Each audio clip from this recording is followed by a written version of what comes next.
मेरे मौला अल्लाह, मेरे मौला अल्लाह। अल्हम्दुलिल्लाहि रब्बिल आलमीन वस्सलातु वस्सलामु अला रसूलिल्लाह अम्मा बाद। अऊज़ु बिल्लाहि मिनश शैतानिर रजीम। बिस्मिल्लाहिर रहमानिर रहीम। फस्कुरूनी अस्कुरकुम वश्कुरू ली वला तकफुरून। क़ाला रब्बि इश्रह ली सदरी व यस्सिर ली अमरी वहलुल उक़दतम मिन लिसानी यफ़क़हू क़ौली। Sadaqallahul Azim. We praise our Lord Allah subhanahu wa ta'ala, the Lord of the two worlds, the most merciful, the most gracious, and we send salutations upon the greatest creation of all, Muhammad sallallahu alayhi wa alihi wa sallam. Now, we all accept that death is inevitable. If there is anyone who doesn't, please put your hand up. I'm just going to give the meaning of the quote of verse 185 from Surah Al-Imran, and it says, "Every soul will taste death, and you will only be given your compensation on the day of resurrection. So he who is drawn away from the fire and admitted to paradise has attained his desire. And what is the life of this world except the enjoyment of delusion?" Now, I'm going to want you to let your imagination run today and your thought to run a bit wild today.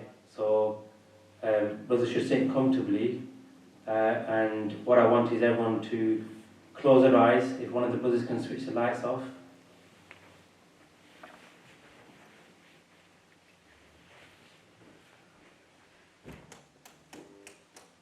Now, if you keep your eyes closed, and I want you to imagine that you've died today. And if one gets distracted, just imagine the name of Allah subhanahu wa ta'ala in bright white light, and just bring your focus back to what you were imagining.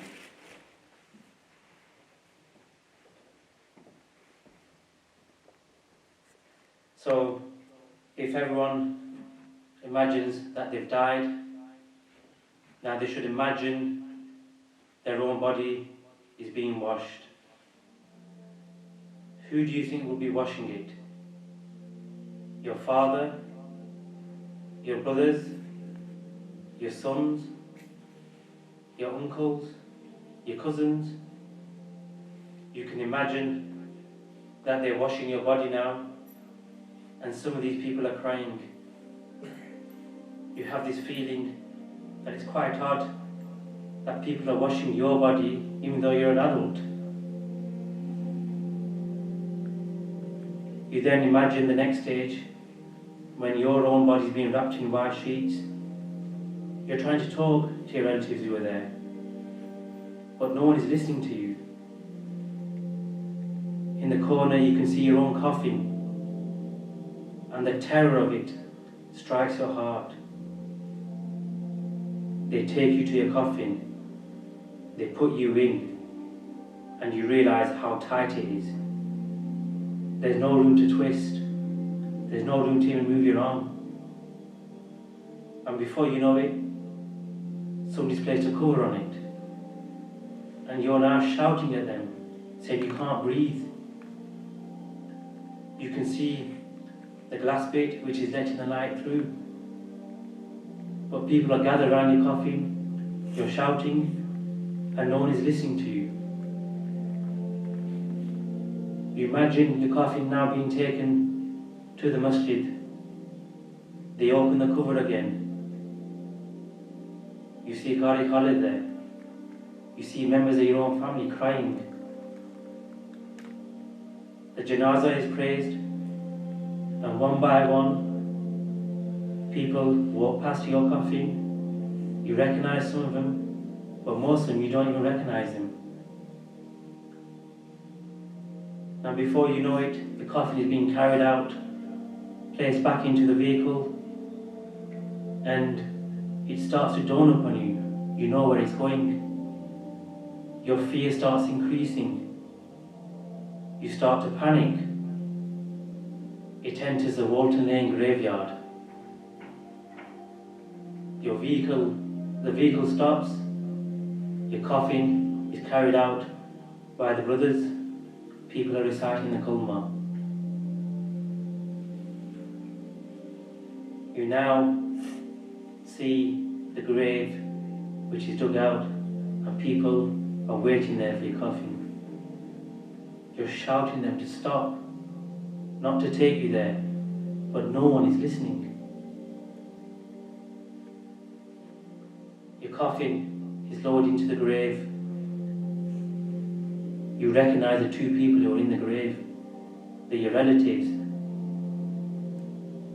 And as your coffin is lowered, it is placed, you hear a thud sound, and then another. Dirt is being placed on top of your coffin. People are throwing dirt on there. And before you know it, there's dirt on the glass bit. It's covering all the glass bit. The light is shutting off. You can't see anything. It's gone pitch black. What are you feeling? Are you ready for this or not?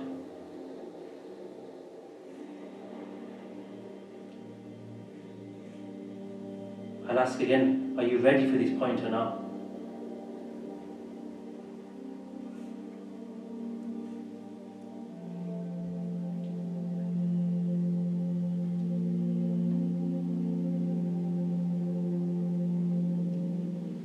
And brothers can open their eyes if one of the brothers can turn the light back on.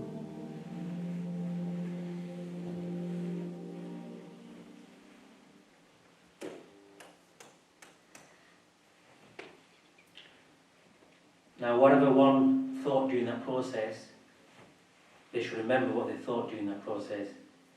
It may be better if you've got a phone, you can write down what you thought, so that you remind yourself every day of what you thought in that process. We all know when the grave is lowered, the mitti is placed up on there, people recite the Quran, the Adhan is probably called, dua is made, but then one by one they all leave. Now, you may have heard that everyone is squeezed in the grave. You may have seen some of them old horror movies where they place somebody, tie them up, and they are in between two wood pieces which are getting squashed and squashed and squashed. Did you know that the squeeze in the grave will break every bone in your body? So much so that your ribs will become enjoined together. So look at the distance between your ribs, and your body will be squeezed that much that your ribs will break and they will get joined together. Two angels will come, Munkar and Nakir. Now normally we may think of angels as very beautiful white type figures, but these two angels are not. They are like monsters. By looking at them you will be simply in such fear. Their voices will be like thunder. Kid you not, you will be scared of this. And they will ask you questions. So you're in your grave and they will ask you questions. Who is your Lord? Now, I'm sure if I went around everyone in this room and asked who is your Lord, we will all say Allah subhanahu wa ta'ala. The second question will be, is what is your religion? And again, I'm sure we will all give the answer Islam.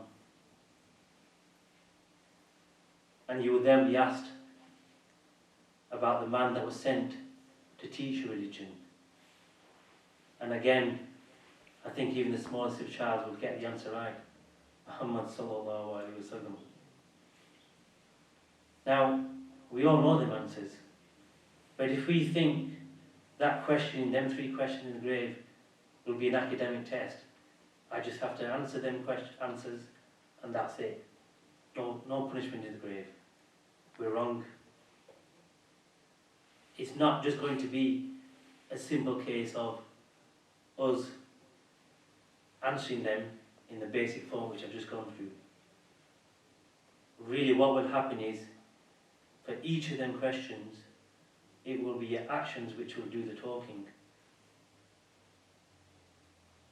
And if we get the answers right, and our actions were right, and our deeds were right, then alhamdulillah the grave will widen. That squeeze will finish. But if we can't answer them questions properly with our deeds, or we don't know, then the angel would order that this grave becomes a hell of pit fire. Now,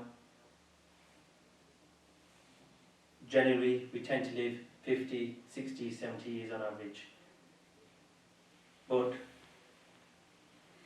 there are Muslims who have been in their grave now for 1400 years.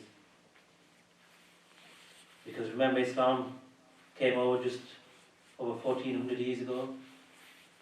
Some people have been in the grave now for 1400 years. Not one, not two, not five, not 10, not 50, not 100, not 500. 1400 years they have been lying in that grave. Do we know what state they're in? Now, when we want to buy a house or a car, I'll take the example of a house. We want to look, how many bedrooms are there? How big are they? Is there 2 reception rooms downstairs? Is the kitchen separate? Is it big enough? Is the garden big enough? We look at all these things. Is it a driveway? We look at all these factors when we buy a house. So we make such preparations, we're thinking ahead, I'm going to live in this house.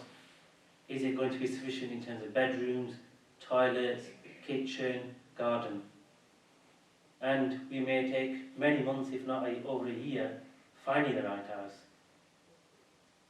We'll go look at certain houses, this is not right, that's not right, and we'll keep on looking and looking and looking. And look at the preparation we do just for that, the house purchase. I accept it's probably the biggest purchase we're all going to make in our lives, especially when you're adult. It is probably the biggest one purchase you're ever going to make. But we take such care in it, and such thought goes into it to make sure we want to get it right. But do we do that about the grave? Do we think, I want my grave to be comfortable? I want my grave to be full of light? Are we thinking about that on a daily basis? Really, the fear of the punishment in the grave, I'm not going to talk about what happens on the Day of Judgment, but the simple fear of the punishment in the grave should be enough for us to change our actions, let alone what's going to happen on the Day of Judgment.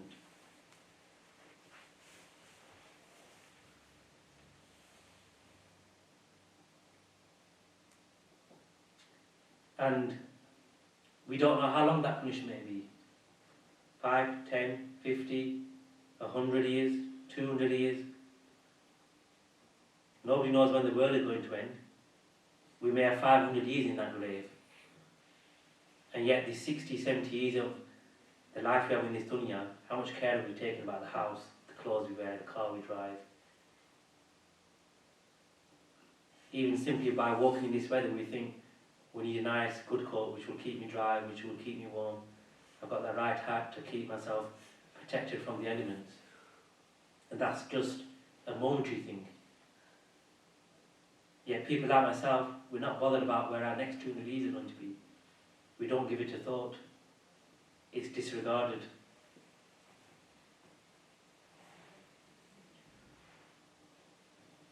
There's a hadith from Bukhari, it's also reported in Muslim, and it's Aisha al-Mu'mineen who narrated that the Prophet ﷺ said, "Verily they are greatly tortured in their graves, and the animals hear it."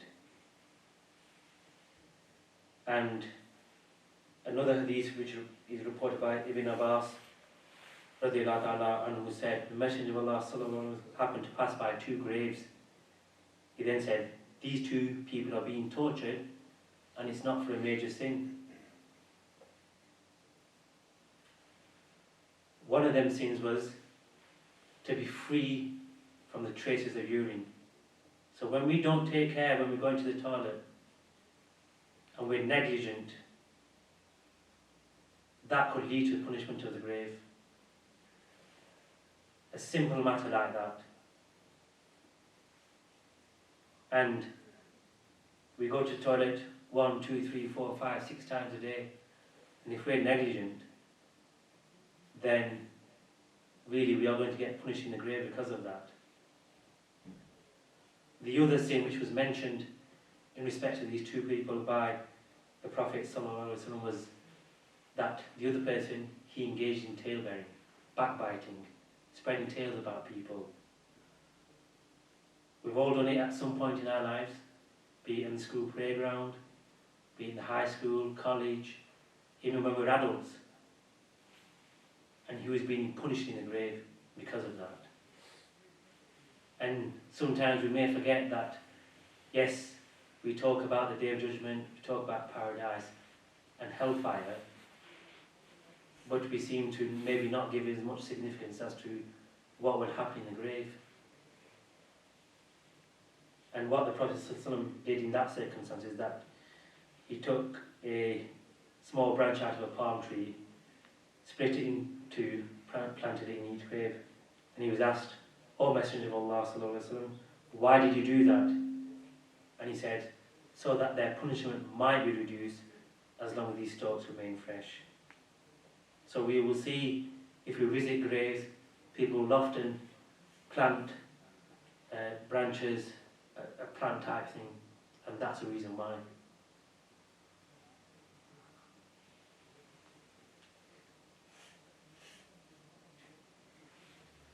Now I'm going to ask a question, and we seem to have more chocolates again this week.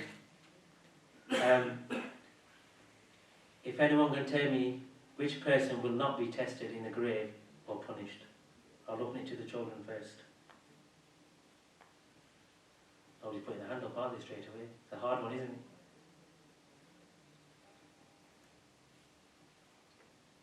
Any of the adults? One of you? Which person will not be tested in the grave or punished? You're kind of there, but not the right answer. Water. You just googled it? No. Well done, you got the right answer. So a martyr will not be, he won't be tested in the grave, he won't be punished in the grave. So he's going to bypass that. And we all know what a martyr is. One who, again I'm throwing things, sorry. We all know who a martyr is. Generally one who dies for the sake of Islam, but there are other people who can be martyrs. Somebody who drowns is a martyr. You know, if you die in self-defense, etc., etc. So there are other people who come into that category, but really it's not a category we can just think, okay, well, we don't know how we're going to die. That's a reality. So I'm not sure we can rely on that fact to think, well, I'll be alright in the grave because I'm going to bypass that because I'm going to be a shaheed, I'm going to be a martyr, because we don't know how we're going to die.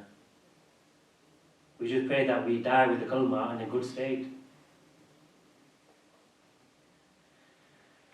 The Prophet ﷺ said that he would have prayed to Allah subhanahu wa ta'ala to show us the punishment of the grave, but he didn't. Why did he not do that? Because he said, if he prayed that Allah subhanahu wa ta'ala shows us what's going on into the grave, we would stop burying our dead in the graves. We wouldn't bury him. We would be that frightened to take our family members to the grave. We probably wouldn't take him. We'd probably leave him in a coffin at home because we were that frightened that we do not want to place these people in the grave because the fear of the punishment was so much.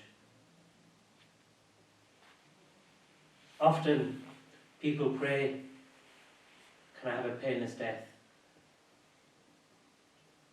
And inshallah we all will, but really, just before you die, you will suffer what are called the pangs of death. it is a pain which is unbearable. And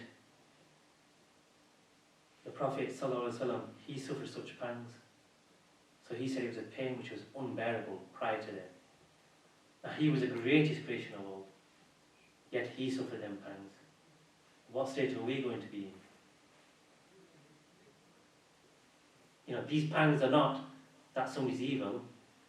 If the Prophet ﷺ suffered these, then the reality is we're going to suffer these.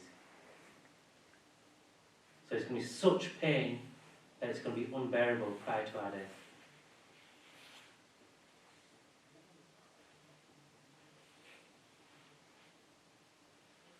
Now, just before your death, you will have heard people talk about this, that people see certain things or they experience certain things. But it is true. You will see, moments before your death, the angel of death come. And it's at that point the reality will hit home. It will dawn upon you. But the problem you have is at that point it's too late. As soon as you see the angel of death, the tawbah point is cut off. Because let's be honest, if we all saw the angel of death, we'd all be seeking forgiveness at that very moment. If I say to you the angel of death is about to walk through that door in the next minute, we'd all be running straight to sujood now, seeking forgiveness. But at that point it's too late. And really, we don't want to get to that state, do we? We've all got the opportunity. Somebody, one of us, could be me taken tonight. We have the opportunity now to seek tawbah.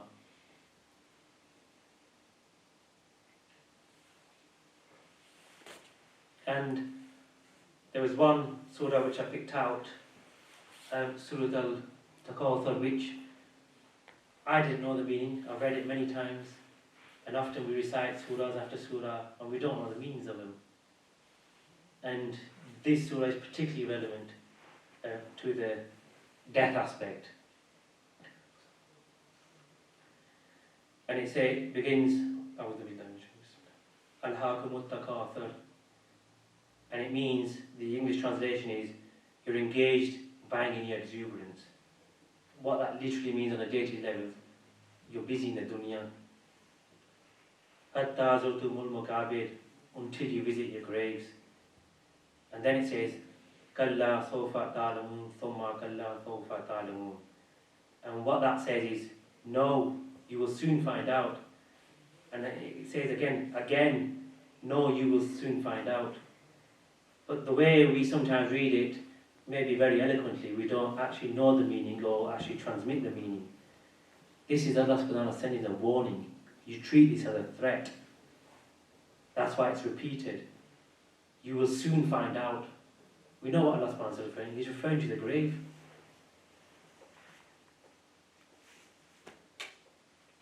And the surah goes on to talk about, were you to know the knowledge of certainty, you would be beware. You would actually consider your actions. If we genuinely accepted, truly in our hearts, that we will get punished in the grave, possibly, if we genuinely 100% believe it, our actions will change. There's no two ways about it. The reality again is people like myself, we pay lip service to it. We know it, we've read it, but it's in a distant reality somewhere. We can't relate to it. And so therefore, because we can't relate to it, we almost become dismissive of it. It goes out of our mind. It doesn't reflect in our day-to-day actions.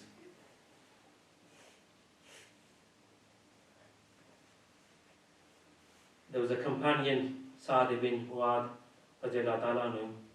he's one of the leaders of the Ansars, and he was held in very high regard by the Prophet ﷺ. So much so that when he used to come and visit the Prophet ﷺ, he used to tell the companions to welcome with honour.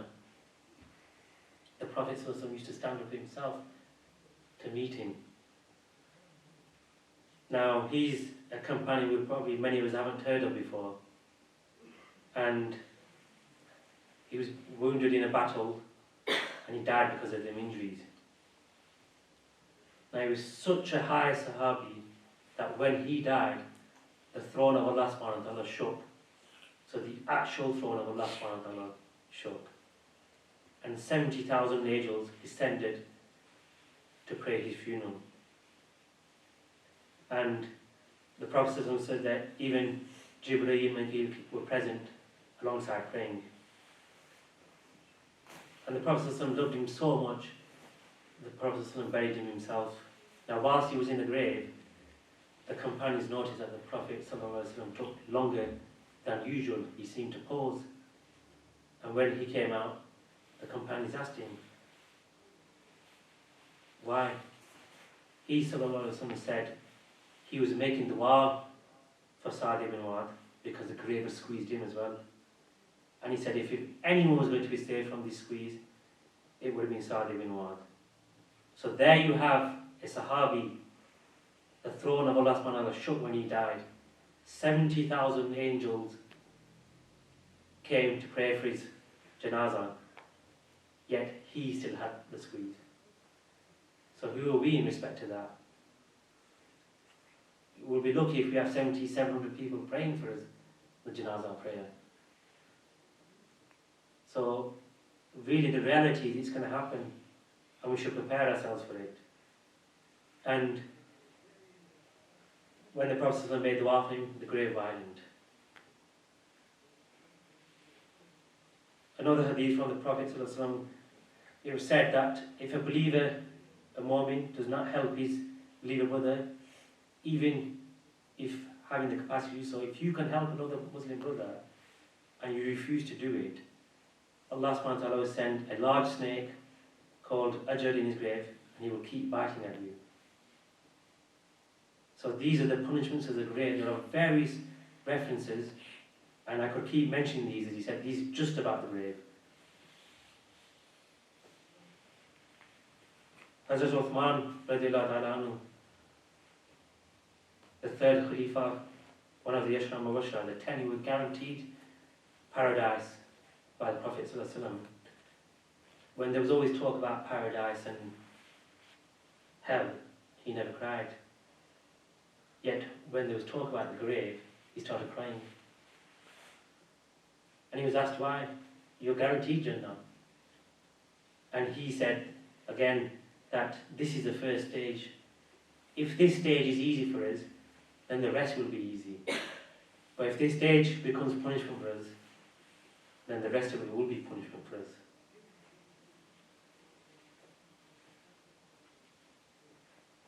Again, those who are older of us, we may go on holiday. We check where we're flying to, which hotel are we staying. Is it 5-star, 4-star, 3-star? Let's check the TripAdvisor ratings. Is it going to be comfortable? Do I get breakfast included? Has it got a balcony view? Is there free Wi-Fi? Again, we're preparing just for a short holiday, and this is the length that we will do just to make that holiday comfortable for us. And again, we are negligent of doing the same for the grave. And often when people are reminded about this punishment of the grave, they may say, you're scaring us unnecessarily, you're being extreme. But we can't run away from the reality. And really we need to concentrate on making that life easy for ourselves in the grave. And it's said that the remembrance of death extinguishes the desire of this dunya. So again, why is it we are encouraged to visit the graveyard? Yes, we go and pray, make dua for people who are there, our relatives, friends, family who passed away. But the primary purpose, again, of visiting the graveyard is to remind yourself that, am I ready for that point? As I started, are we ready for it? We go to see so many deaths, so many punya, so many janazah, so many burials. But does it have any effect on us?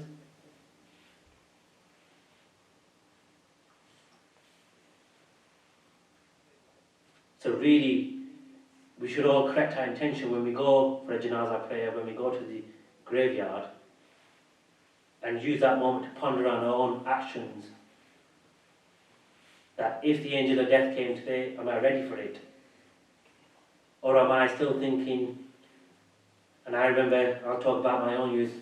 Okay, when I'm 13, 14, 15, 16, you're concentrating on GCSEs, your career, religion is far. Maybe when I get married, I'll settle down, then I'll become a bit more religious. When you get married, usually then it's, okay, when I have a children, then I'll become a bit more religious. I'll settle down, I'll become pious. And that happens, the children come, and we don't change. We then think, maybe I need to go to Hajj, maybe I need to go Umrah. That will change me. When I go and visit the blessed cities of Makkah and Medina, they will change me. And there are for some people, they do change. I'm not saying they don't. But we will all know examples from our own family and friends that again it has no effect upon us. And what we're doing is we're just prolonging this idea that we are going to become pious one day. We're going to seek the pleasure of Allah. We put it off, we hit 50, maybe when the grey hairs come out, the white hairs come out, maybe then when we start getting health problems, then maybe reality starts hitting a bit. I'm not invincible. I am getting on. I'm not 25 anymore. Maybe death is coming. And then we start. And what we will do, alhamdulillah, we'll start praying 5 times a day. We'll even start praying 5 times a day with Jamaat. But that's only the beginning. Now that's not the goal. That's just the basic. And I know people a lot younger than me, and in them days we used to think praying 5 times a day was the maximum achievement.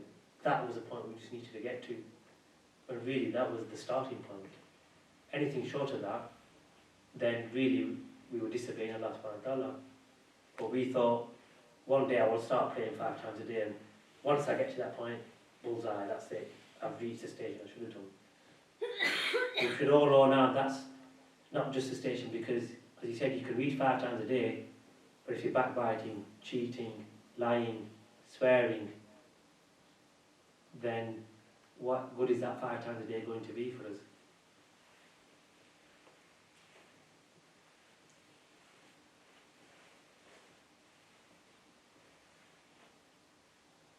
One more question for these kids to keep them awake. See, he's now awake. Now, there may be more than one answer for this, but there's a particular answer looking at. Which is the only sunnah that you will literally take to the grave?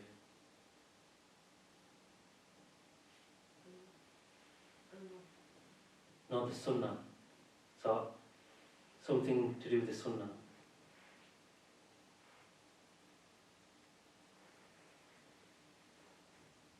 Just think about it, literally take it. We can't take our, normally people say we can't take our wealth, our houses, our family, our cars, you know, what are we going to physically have upon us? And this is only applies to brothers. Amal. No, that's everyone gets, even the sisters can take their malls. You'll hit yourself up on him when you tell you. The beard. Yes, he's got it. You can have 12 now. It's the beard. So if you have a sunnah beard, then, you know, we will be wrapped in 2 white sheets, and the beard will be there. If it's a sunnah beard, it will be there. Maybe it's that saves you from the punishment of the grave.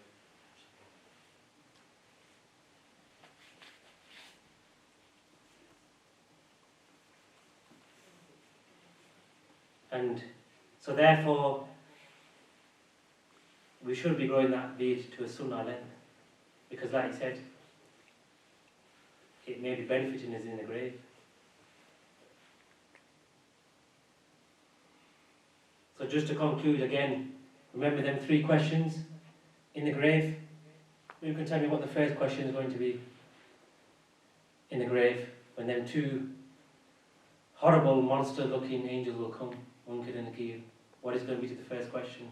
Who's your Lord? Correct. Second question, What is your religion? and the third one?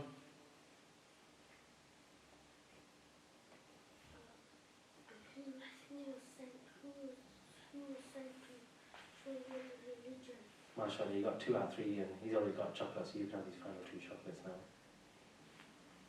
So really, concentrate on 3 questions, and don't just think, I know the answers already, I'm fine, I'm going to pass that exam.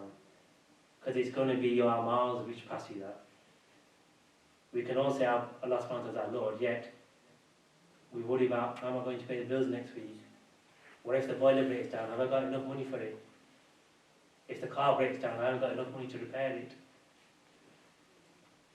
And often we've talked about if we're going to accept the Prophet ﷺ as our guide, then surely we've got to emanate him. Again, not pay lip service to him. I pray whatever that has been said today benefits me first and everyone else as well. If I've said anything wrong or not in accordance with Islam, I seek forgiveness from our errors, and all goodness comes from Allah subhanahu wa ta'ala. Subhanakallahumma wa bihamdika ashhadu an la ilaha illa anta astaghfiruka wa atubu ilayk.